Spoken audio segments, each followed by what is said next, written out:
உயர்த்தப்பட்ட நாமத்தில் வாழ்த்துக்களை தெரிவித்துக் கொள்கிறேன். இந்த வேளையில் கூட இந்த காணொலி மூலமாக சந்திப்பதிலே பெருமகிழ்ச்சி அடைகிறேன். இந்த நாளில் கூட நாம் அறிய வேண்டிய ஒரு காரியம் என்ன என்று சொன்னால் வேதாகமம். இந்த வேதாகமம் 66 புஸ்தகங்களால் நிரப்பப்பட்டது. 40 மனிதர்கள் பல ராஜ்யங்களிலிருந்து எழுதப்பட்ட ஒரு கோர்வையான ஒரு புஸ்தகம். அருமையான இந்த புஸ்தகத்தில் நமக்கு தெளிவுபடுத்தக்கூடிய சில காரியங்கள் இருக்கிறது. வேதாகமத்தை எளிதாக புரிந்து கொள்வது எப்படி என்பதை குறித்து நான் பேச வேண்டும் என்று என்னுடைய ஆவியிலே ஏவப்பட்டு பல நாட்களாக நான் அதை பற்றி தியானித்துக் கொண்டிருக்கிறேன். 66 புஸ்தகம் என்பது இதில் இருக்கக்கூடிய 39 புஸ்தகம் பழைய ஏற்பாட்டில் இருக்கிறது, 27 புஸ்தகம் புதிய ஏற்பாட்டிலே இருக்கிறது. இந்த புஸ்தகங்கள் இந்த உலகத்திலே எந்த புஸ்தகங்களிலும் விட இது மேலான புஸ்தகம். இது புஸ்தகங்களுக்கெல்லாம் புஸ்தகம் என்று சொல்லப்படுகிற ஒரு புஸ்தகம். இந்த புஸ்தகம் தான் அதிகமாக அச்சடிக்கப்படுகிறது, அதிகமாக விநியோகிக்கப்படுகிறது, அநேகர் ஆசீர்வாதங்களுக்கு காரணமாக இருக்கிறது. இந்த புஸ்தகத்தின் மூலமாக எவ்வளவு பெரிய ஆசீர்வாதத்தை சுதந்திரித்துக் கொள்ள வேண்டும் என்பதை குறித்து ஒரு பைபிளை பார்க்கும்போது ஒரு நிறைய புஸ்தகமாக பெரிய புஸ்தகமாக இருக்கு. இதை நம்ம படிக்கிறதுலாம் எப்படி பெரிய ஒரு சரியான வேதாகம கல்லூரியில் போய் படிக்கலாம், மற்றுள்ள காரியங்களை படிக்கலாம். இதை சரியாய் புரிந்து கொள்வது தான் முக்கியமான. இப்போ புரிந்து கொண்டு படிப்பார்கள், சில பிள்ளைகள் புரிந்து கொண்டு படிப்பார்கள். ஒரு காரியத்தை புரிந்து கொள்ள வேண்டும். அவங்க புரிந்து கொண்டால் தான் அவர்கள் மனதிலே அது இருக்கும். இப்போ இது சில போதகர்கள் இதை என்ன செய்யறாங்க அப்படின்னா, ஒரு வசனம் எடுக்க வேண்டும் என்றால் அன்பு என்ற கோர்வையான வசனத்தை எடுத்து பிரசங்கம் பிடித்து விட்டு விடுகிறார்கள். அதனுடைய மைய கருத்தாக எதை நாம் கற்றுக்கொள்ள வேண்டும் என்பதை குறித்து தெளிவான ஒரு சிந்தை நமக்கு வருது. ஆண்டவராகிய இயேசு சொன்னார், என்னிடத்திலே கற்றுக்கொள்ளுங்கள், என்னுடைய நுகம் லெகுவாயும் மெதுவாயும் இருக்கிறது. அத லெகுவான காரியம், ஒரு மெதுவான காரியம், இந்த காரியத்தை குறித்து நாம் சிந்திப்போமாக. அருமையான தேவனுடைய பிள்ளைகளை, தேவனுடைய கிரியைகளை செய்கைகளை நான் ஆண்டவருடைய நாமத்தில் உங்களுடைய நான் பகிர்ந்து கொள்கிற காரியம், இந்த 66 புஸ்தகத்தையும் நாம் படித்து ஒரு படிக்க வேண்டும். முதலாவது ஆதியாகமம், யாத்திராகமம், லேவியராகமம், எண்ணாகமம், உபாகமம், இந்த 5 புஸ்தகங்களும் எழுதினவர் மோசே. இதை மட்டும் நம்ம பார்ப்போம். இதுல அதை மலையாளத்துல உற்பத்தி புஸ்தகம் சொல்றாங்க. ஆதியாகமம் அப்படி என்று தமிழ்ல எழுதிருக்கு. அதுல படைப்பு, இந்த சிருஷ்டிப்பினுடைய சிருஷ்டி எதெல்லாம் ஆண்டவர் சிருஷ்டித்தாரோ அதெல்லாம் நல்லது என்று கண்டார் என்று நம் வாசிக்கிறோம். அந்த காரியத்தை குறித்து எழுதியிருக்கிறது.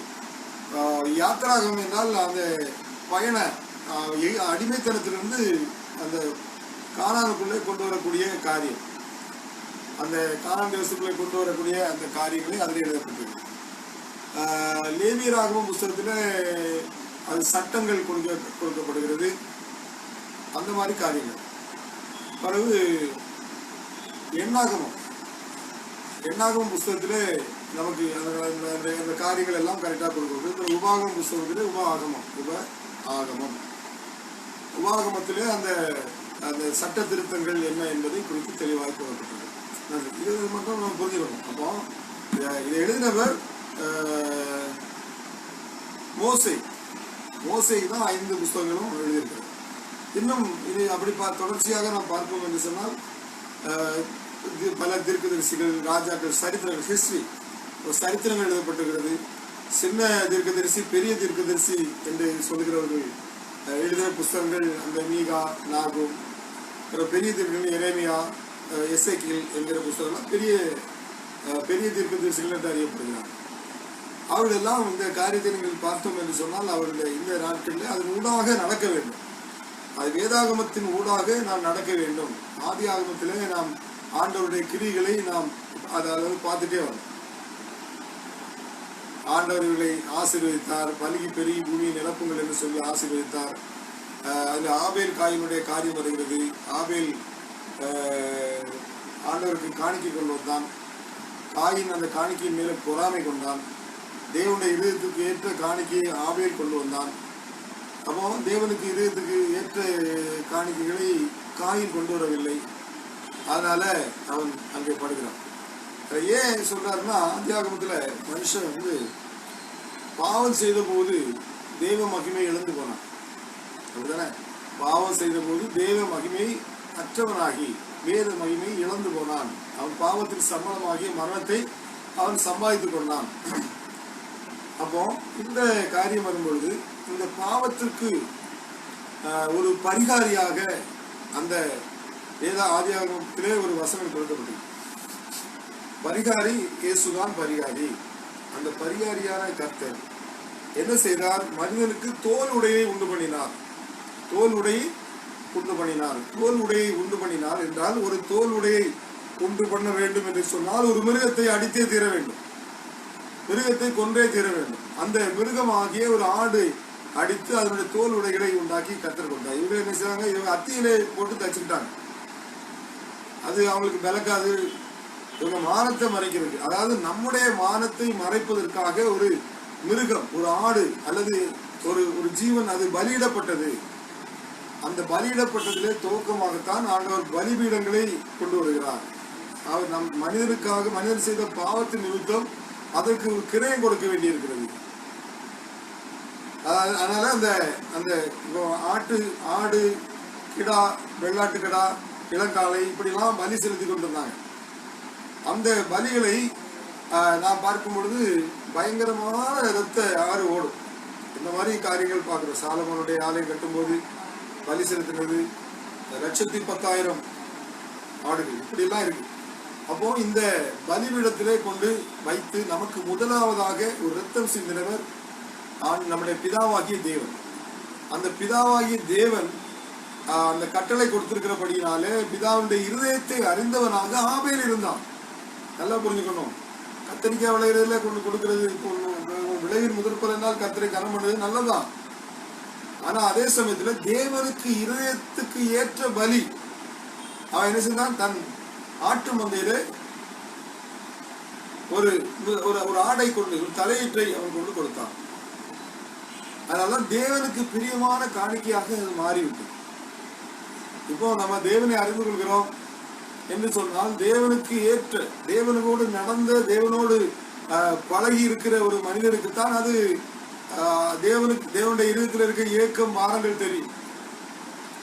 அப்போ இந்த பலி அவன் செலுத்தினபடினால அவன் மேலே பொறாமை கொண்டு, அவனுடைய கோபம் கொண்டு முதலாவது கொலையை அவன் செய்தான்.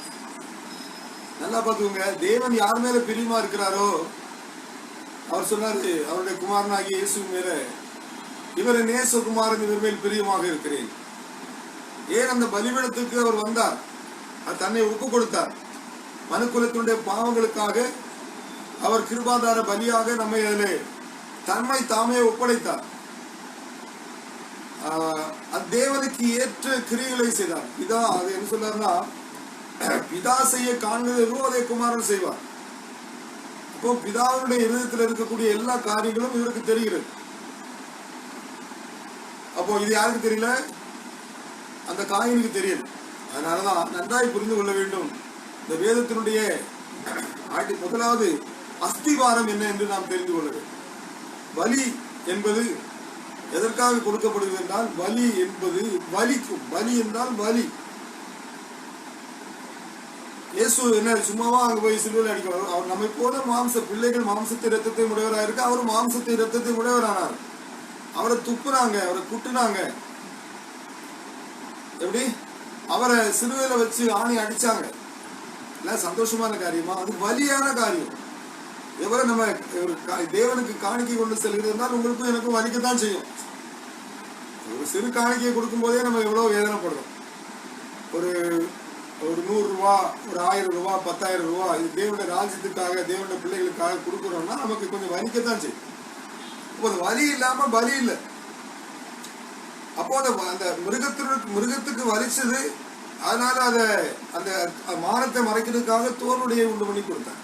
அதனால இந்த மனிதனுடைய மானத்தை மறைப்பதற்காக முதலாவது தேவன் ஆயத்தப்படுத்தினது ஒரு ஆடு என்று பார்க்கிறோம். அதனால அந்த தேவனுடைய இருதயத்துக்கு ஏற்ற அந்த பலியை, காணிக்கையை அந்த ஆபேல் தேவனுடைய சமூகத்திலே கொண்டு வந்தான். அதான் தேவனுக்கு ஏற்ற ஒரு காரியம். அதனாலதான் தேவன் ஆபேலுடைய காணிக்கையை கர்த்தர் அங்கீகரித்தார், காயினுடைய காணிக்கையை அங்கீகரிக்கவில்லை. தேவன் பட்சபாதம் உள்ளவர் அல்ல. எப்படி நீங்களும் நானும் ஒரு யாரு நம்ம இனங்கள் ஜாதிகள் மற்றுள்ள பிரிவினைகள் பார்த்து அவர் ஆசீர்வதிக்கிறவர் அல்ல. மனுஷனோ முகத்தை பார்க்கிறான், கர்த்தரோ என்ன செய்யறாரா? இருதயத்தை பார்க்கிறான். அதனால அந்த அந்த இருதயத்துக்கு ஏற்ற பிள்ளைகளாக நாம் இருக்க வேண்டும். வேதாகமத்தினுடைய ஒழுங்கு எப்படின்னு சொன்னால், ஆதி ஆகமத்திலிருந்து வெளிப்படுத்த விசேஷமாக படிக்கும் பொழுது முதலாவது படிச்சு விட்டுருங்க. பழைய ஏற்பாடை படிச்சு பார்த்துக்கோங்க. அதை படிச்சோம்னா என்னத்துக்காக? அந்த நாட்களில் நடந்த மனிதர்களுக்கு தேவன் செய்த காரியங்கள் என்ன என்று வெளிப்படும். தேவன் என்ன செய்ய விரும்புகிறார், தேவனுடைய இதயத்தினுடைய இயக்கம் என்ன, பானம் என்ன, அவருக்கு கோபம் எதுக்கு வருது, இதெல்லாம் குறிச்சு நல்லா தெரியலாம். தீர்க்கதரிசிகள் எச்சரிக்கிறாங்க, மற்றுள்ள காரியங்கள் எல்லாம் நீங்க பார்க்கலாம். இதெல்லாம் வேதாகமத்தில் நம்ம படிக்க வேண்டிய ஒரு காரியம். இந்த ஆதி ஆகமும், யாத்திராகமும், லேவியராகமும், எண்ணாகமும், உபாகமும் இந்த இதனூடாக நடந்து செல்ல வேண்டும். அந்த சொல்லப்பட்டிருக்கிற ஒவ்வொரு பகுதிகளுக்குள்ளாக நாம் கடந்து செல்ல வேண்டும். அப்பொழுதுதான் உங்களுக்கு நினைவில் இருக்கும். அது படிக்கும் போது நீங்க பரிசுத்த ஆவியானவர் உங்களுக்கு கற்றுத்தரும்படிக்காக பரிசுத்த ஆவியானவரோடு இணைந்து கொள்ளுங்கள். பரிசுத்த ஆவியை பெற்றுக்கொள்ளாமல் என்ன செய்யக்கூடாது? வேதாகமத்தை படிப்பது உங்களுக்கு வேஸ்ட். அது எழுத்து கொள்ளுகிறது, ஆவியை உயிர்ப்பிக்கிறது. அப்போ ஆவியானோட துணையோடு கூட தான் வேதாகமத்தை கற்றுக்கொள்ள வேண்டும். அப்போ பரிசுத்த மனிதர்கள் பரிசுத்த ஆவியினுடைய ஏவுதல்னாலே தான் வசனத்தை எழுதி வைத்திருக்கிறார்கள். அப்போ பரிசுத்தாவியை பெற்றுக்கொண்டவங்கன்னா நம்ம படிச்சா அது நல்லா புரியும். இது நீங்க அச்சடிச்சு தாழ்த்தாளா அப்படி எல்லா இடத்துலயும் விட்டாலும் அது யாருக்கும் ஒரு யூஸ் ஆகாது. அதனால நன்றாய் புரிந்து கொள்ளுங்கள். தேவனை அறிய வேண்டும் என்று சொன்னால் அந்த அங்க எங்கெல்லாம் கொண்டு போனாரோ, கானானுக்கு கொண்டு வராரா, ரைட்டு கண்டுபிடி, அதுக்குள்ள நீ போ. எகிப்து கொண்டு வராரா, எகிப்துல அவங்க இருந்தாங்களா, அங்க நீ போ. வேதாகமத்தினூடாக நாம் நடக்க வேண்டும். யோசுவா தேசத்தை பங்கிட்டு கொடுத்தான். மோசே அடிமைத்தன நுகத்திலிருந்து அவங்களை அழைத்து கொண்டு வந்தான். அப்போ அந்த தேசத்தை பங்கிட்டு கொடுத்தவன் யோசுவா. எல்லாருக்கும் 12 கோத்திரங்களுக்கும் பங்கிட்டு கொடுத்தவன் யோசுவா. அப்போ என்ன ஜாதிகள் உண்டாயின, அந்த கோத்திரங்கள் உண்டாயின. அந்த ஜாதிகளா என்கிட்ட வரட்டும்னாரு. அப்போ அதுல இருந்துதான் ஜாதிகள் உருவாகி இருக்கிறது. 12 கோத்திரங்கள் தான் பேர்சபா மற்றுள்ள இப்படிப்பட்ட நம்ம ஜாதிகளை பார்க்கும்போது அதெல்லாம் ஒவ்வொருத்தரும் ஒவ்வொரு ஜாதி. அவ்வளவு ஜாதி என்பது ஒரு பெரிய காரியம் அல்ல. வேதாகமம் நமக்கு தெளிவாய் சொல்லுகிறது. அவர்கள் அந்த இஸ்ரவேலுக்கு ஞானத்தை கொடுத்தார். அவன் என்ன செய்யறான்? நல்ல தட்டான் மாதிரி இந்த தட்டானுக்கு நல்ல தட்டான் சொன்ன தங்க வேலை பார்க்கக்கூடியவங்களுக்கு அதுக்கு ஞானத்தை கொடுக்கிறாரு. அதை பற்றி நம்ம புரிந்து கொள்ள வேண்டும். இதுதான் சொன்னேன். இந்த யாத்திராம லேவியராக எண்ணாகம உபாகமத்தினூடாக அந்த பகுதிகளுக்குள்ளாக நீங்க நடந்து பாருங்க. அப்போ ஈஸியா புரிஞ்சிடும். புரிஞ்சிட்டு புதிய ஏற்பாட்டுக்கு வாங்க. அது புரியாம புதிய ஏற்பாட்டுக்கு வரக்கூடாது. ஏன்னா பழைய ஏற்பாடும் இந்த புஸ்தகத்துல எழுதியிருக்கிறது, புதிய ஏற்பாடும் இந்த புஸ்தகத்தினுடைய அந்த கடைசியில் எழுதியிருக்கு. இதுல 39 புஸ்தகம், அதுல 27 புஸ்தகம். இதை எளிமையா அறிந்து கொள்வதற்கு இதற்குள்ளாக தீர்க்கதரிசி அங்க எங்கெல்லாம் போயிருக்கிறாங்க, எங்க இருந்து பேசுறான், அதெல்லாம் கேட்கணும். அங்க யாருக்கு பேசுறான்? இஸ்ரவேலர்களுக்கு தானே பேசுறான். இஸ்ரவேலர்களுக்கு என்ன அவங்க எப்படி கீழ்ப்படிஞ்சாங்களா, நாள்தோறும் அழிவு போகிற இதயம் உடையவர்களா இருந்தாங்கன்னு சொல்லுது. அப்போ அதை நம்ம பார்த்துக்கணும். அதை மட்டும் தான் நம்ம பார்க்கணும். இப்போ இன்னைக்கு நம்ம பைபிள் இந்த வேதாகமத்தை குறித்து நம்ம படிக்கிறதுல முதல் பாடத்தை நம்ம படிச்சிருக்கோம். அப்போ இந்த தொடர்ச்சியாக இன்னும் நான் புதன்கிழமை தோறும் அந்த வேதாகமத்தை இந்த சுருக்கமாக வேதாகமத்தை அறிந்து கொள்ளுதல், அதாவது எளிமையாக வேதத்தை புரிந்து கொள்ளுதல் என்பதை குறித்து நான் ஒவ்வொரு வாரமும் புதன்கிழமை தோறும் உங்களோடு பேசுகிறேன். அதுல இப்ப நம்ம செல்கிற வழி இதெல்லாம் எதை குறிக்குன்னா இயேசுவை தான் மையமா குறிக்குது. எல்லாத்துக்கும் யாத்திராகமத்தில் இயேசு, ஆதி ஆகமத்தில் இயேசு, லேவியராகமத்தில் இயேசு, எண்ணாகமத்தில் இயேசு, உபாகமத்தில் இயேசு, இப்படின்ற பல புஸ்தகங்களின் ஊடாக இயேசு அங்கே நிழலாட்டமாக நமக்கு தென்படுவார். பரிசுத்தாவி என்ற துணையோடு கூட நீங்கள் பார்க்கும் பொழுது, பரிசுத்தாவியானவருடைய ஏவுதல் கூட நீங்கள் வாசிக்கும் பொழுது தேவனை அப்படி நாம் கண்டுகொள்ளலாம். அதை குறித்து நாளைக்கு ஒன்று சொல்லியிருக்கேன். முதலாவது பலி. பலி பலி என்றால் வழி. அப்போ என்ன செய்யணும்? பலிபீடத்துக்கு நாம் எப்படி போக வேண்டும்?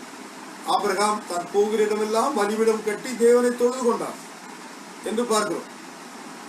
அதே மாதிரி ஈசாக்கு தான் போகிற இடமெல்லாம் பலிபீடம் கட்டி தேவனை தொழுது கொண்டார். இவங்க ஈசாக்கு தன் பஞ்ச நாட்களிலே தேசத்திலே விதை விதைத்தான், 100 மடங்கு தேவன் அதை ஆசீர்வதித்தார். அப்போ தேவனோடு இணைந்து செய்யக்கூடிய எல்லா காரியங்களும் சக்சஸாக, வெற்றிகரமாக, நம்ம எல்லாவற்றும் நமக்கு ஜெயம் கொடுக்கிற தேவனுக்கு ஸ்தோத்திரம். அந்த மாதிரி காரியங்களை செய்கிறார். இனி நாளை அடுத்த வாரத்தில் புதன்கிழமை வேறொரு பகுதியை நாம் பார்க்கலாம். அதை என்னென்ன என்னுடைய சுருக்கமான கருத்துக்கள் எல்லாம் ஈஸியாக தான் சொல்லுவேன். ஈஸியாக கற்றுக்கொள்ள வேண்டிய ஏதாகும். இயேசுவோடு கூட நெருங்கக்கூடிய, இயேசுவோடு கூட அதிகமாக நெருங்கக்கூடிய வாய்ப்புகள் உங்களுக்கு இதிலே உண்டாகும். அது பரலோகத்தினுடைய சித்தம் உங்களுக்குள்ளே உண்டாகும். அதனால தயவு செய்து இந்த புதன்கிழமை தோறும் சாயங்காலம் ஒரு 6 மணி ஆகும்போது நாம் ஒவ்வொரு வாரமும் கற்றுக்கொள்ளலாம். கற்றுத்தாமே நம்மை ஆசீர்வதிப்பார். எல்லாருக்கும் வாழ்த்துக்கள்.